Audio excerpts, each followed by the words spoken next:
بسم اللہ الرحمن الرحیم۔ السلام علیکم۔ حضرت داؤد علیہ السلام کی قوم کے 70,000 افراد ایلا نامی بستی میں رہا کرتے تھے۔ انہیں اللہ نے ہزاروں نعمتوں سے نوازا، لیکن جب راحت و سکون آیا تو یہ اللہ کی عبادت سے محروم ہو گئے، اللہ کی مخلوقات پر ظلم کرنے لگے۔ تو یوں اللہ نے انہیں خبردار کیا کہ ہفتے میں ایک دن، ہفتے کے دن شکار نہ کیا کرو۔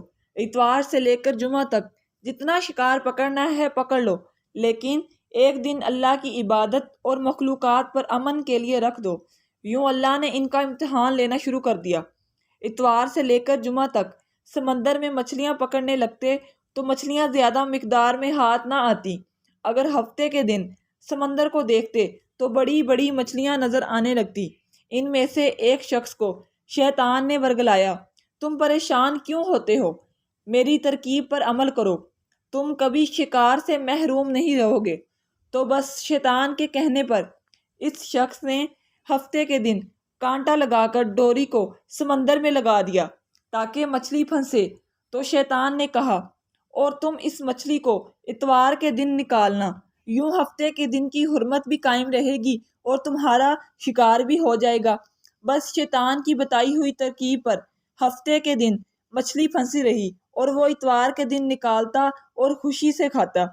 جب آس پاس کے لوگوں نے پوچھا تو انہیں بھی یہ ترکیب بتانے لگا، اور یوں اس قوم کے لوگ ہفتے کے دن مچھلی پکڑنے کے لیے جال پھینکتے اور اتوار کے دن نکالتے، اور کچھ نے تو سمندر میں سے نالیاں بنا کر چھوٹے چھوٹے تالاب بنا دیے تاکہ ہفتے کے دن جیسے ہی مچھلیاں یہاں سے گزریں تو وہ تالاب میں پھنس جائیں اور ہم اتوار کے دن انہیں نکال کر پکا کر کھائیں۔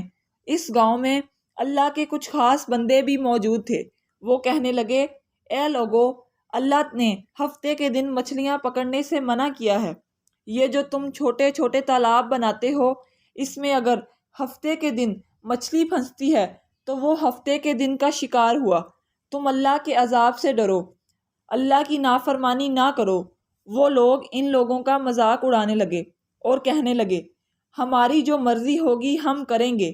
اب اس قوم میں 3 گروہ بن گئے، ایک وہ جو ان نافرمان لوگوں کی بار بار اصلاح کرتے، دوسرے وہ جو ان لوگوں سے نفرت کرتے، اور تیسرے وہ جو گمراہ ہو کر اللہ کی نافرمانی کر رہے تھے۔ تو یوں ان نیک لوگوں نے بستی کے درمیان سے ایک دیوار کو کھڑا کر دیا اور حکم جاری کیا کہ اللہ کی نافرمانی کرنے والے اس طرف ہو جائیں اور ہم جو اللہ کے فرما بردار ہیں اس طرف رہیں گے۔ وہ سالے لوگ ان سے بار بار کہتے رہے، اے لوگو، اللہ کے عذاب سے ڈرو۔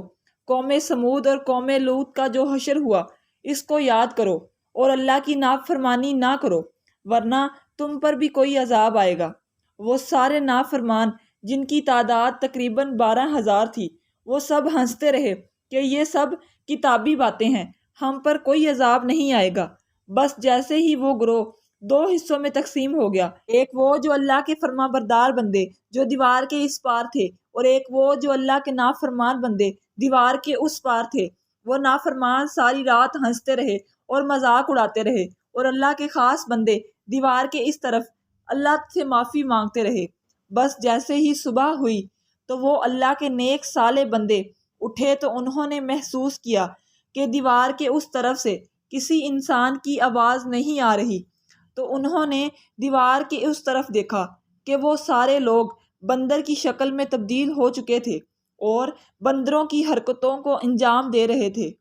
وہ سارے لوگ جب ان کو دیوار کے اس طرف دیکھنے لگے، ان سالے لوگوں میں سے جو ان کے رشتہ دار تھے، انہوں نے کپڑوں سے پہچان لیا اور چیخ کے رونے لگے اور اللہ سے معافی مانگنے لگے۔ اللہ کا عذاب جب آتا ہے تو ہو کر رہتا ہے۔ وہ 12,000 بندے جو لوگ بندر بن چکے تھے، کچھ کھا پی نہیں رہے تھے، 3 دن بعد وہ سب لوگ مر گئے۔ بے شک اللہ ان لوگوں کو پسند نہیں کرتے جو اس کی نافرمانی کرتے ہیں۔